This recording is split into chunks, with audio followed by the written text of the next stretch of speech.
A Dutch member of the EU has asked the EU Parliament to cancel SAA's landing rights, and staff at the Monate Game Lodge in Limpopo are struggling to come to terms with the death of Solly the hippo.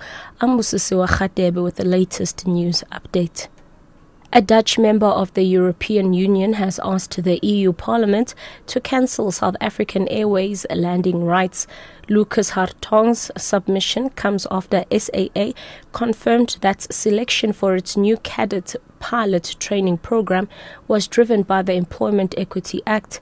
Hartong, a member of the Netherlands Freedom Party, asks in his submission whether SAA's policy is in accordance with the European Union anti-discrimination policy. SAA spokesperson Tladi Tladi says the airline does not discriminate in its employment policy.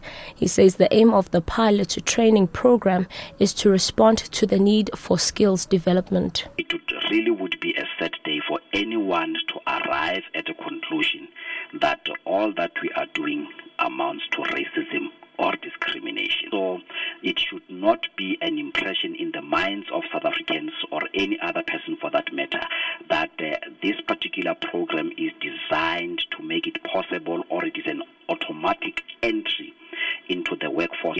The South African government has vowed to block a move by wine retailers in the United Kingdom to import South African wines in bulk rather than in bottles.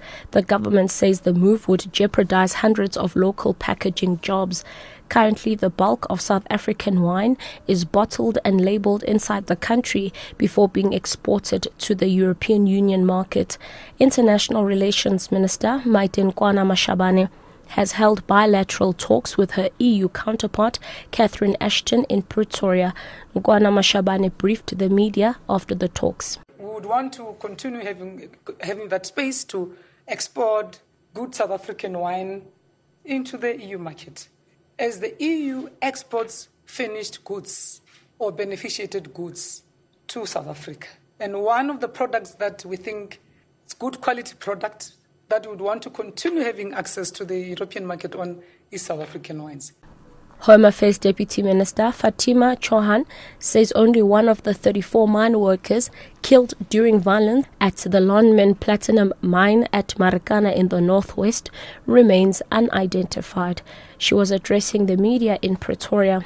Chauhan says there were 5 foreign nationals, 4 from Lesotho and 1 from Swaziland.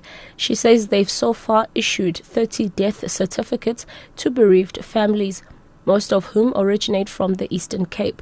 The department has been tasked with identifying the dead, issuing death certificates, and helping in the movement of the bodies, some beyond South Africa's borders.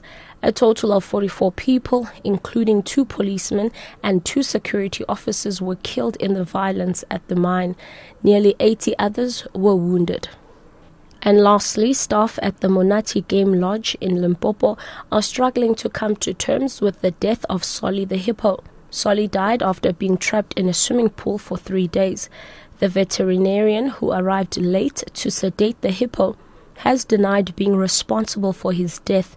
Dr. Alex Lewis says nothing could have been done to avoid Solly's death. It's a complicated situation where I've put instructions in place to feed the hippo, and I didn't know that we were sitting here with everyone trying to film it and that there are times and dates being made, So yes, I take responsibility for not coming on time for your guys' schedule, but unfortunately I wasn't let to know about that schedule. So to catch him, I think that even if we'd tried to dart him or whatever we would do today, he would have died. An animal that's really stressed and it's really poor condition, they die, People in bad condition die, it's the same. Catch the latest news anytime here on Newsbreak, Option 1.